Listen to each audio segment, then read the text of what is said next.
Okay, this is Art, Spirituality, and Secular Culture. I'm Ezra Neeson. I'm an artist.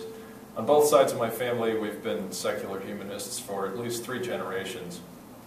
A lot of people have been talking about the need to develop secular culture that includes creating art that's inspired by science, which is what Richard Dawkins' Unweaving the Rainbow is about. When given the choice between religion or science, a lot of people pick religion, because that's the one that gives them a profound sense of connection to the world. So a lot of atheists and secular humanists have been wondering, how do we get some of that? Archaeologists have discovered that religion began with art. Creating art means creating a combination of sensory input that will change people's mental states. Art does that in fairly simple ways. Religion does that in much more complicated ways. A lot of artists are trying to counteract religious fundamentalism too. Art can change people's mental states by discouraging them from thinking of new ideas, or it can change people's mental states by helping to change their minds about ancient dogma.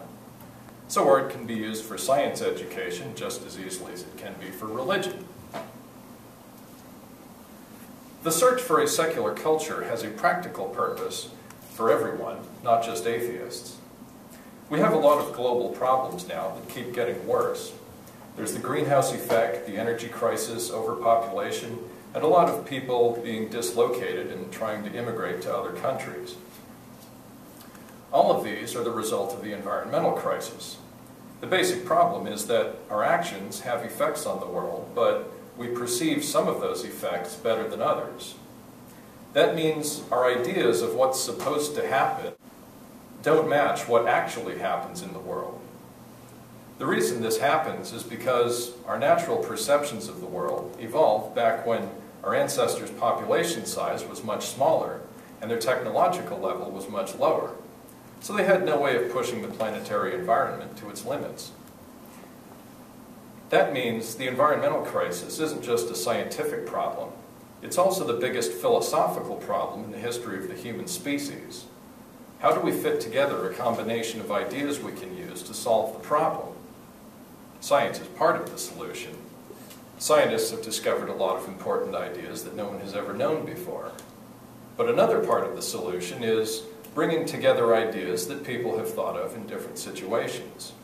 If you're trying to deal with a situation, the best place to look for ideas is with other people who have already faced a similar situation. Evolutionary psychology is a big help in this. That's the study of human psychology, building up from the universal foundation of human biology. Steven Pinker's How the Mind Works is a very thorough introduction to evolutionary psychology. William Ullman's The Stone Age Present is a simpler introduction that hits all the main points. We have a universal body structure that includes a universal brain structure. We're all unique individuals, but the people of any nation or race are born pretty much the same as the people of any other nation or race. What we need now is to find a common ground of humanity where people of all backgrounds can come together. Solutions to global problems depend on cooperation among a lot of people.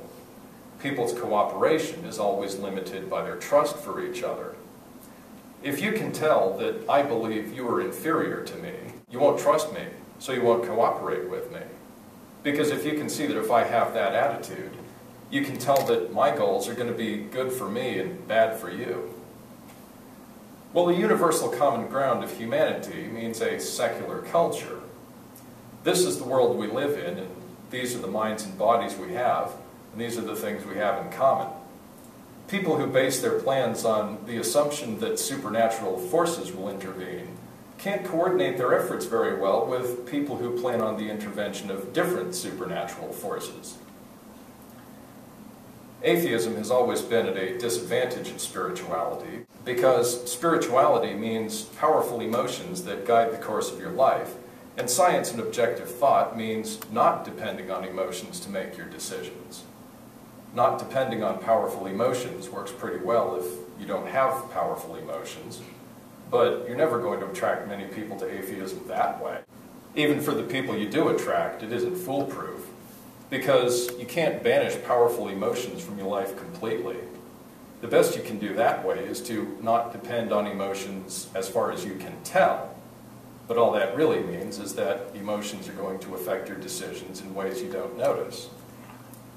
So how do you use science to get powerful emotions that can guide your life? One place to start is by using science to get any powerful emotions.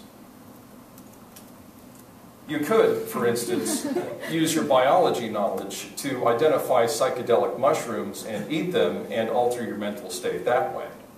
That has worked pretty well for some people, like the Beatles, for example, but that doesn't work for everything. You wouldn't want to eat psychedelic mushrooms and then go take your biology final. You probably wouldn't do very well on it that way.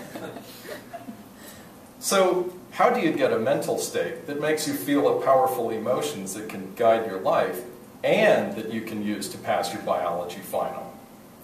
Powerful emotions and spirituality are big, nebulous terms that seem so personal they couldn't be tested scientifically. So, how do we even talk about them in secular terms? Well, complicated things are always made up of simpler things, and emotions are no different. Evolutionary psychologists have discovered the biological foundations of emotions. Complicated emotions involve the interaction of so many factors that it's just beyond the ability of psychologists to test them all in a laboratory. But, as luck would have it, theater artists made a parallel discovery to evolutionary psychology decades before. You've all seen the results because it's the foundation of Hollywood.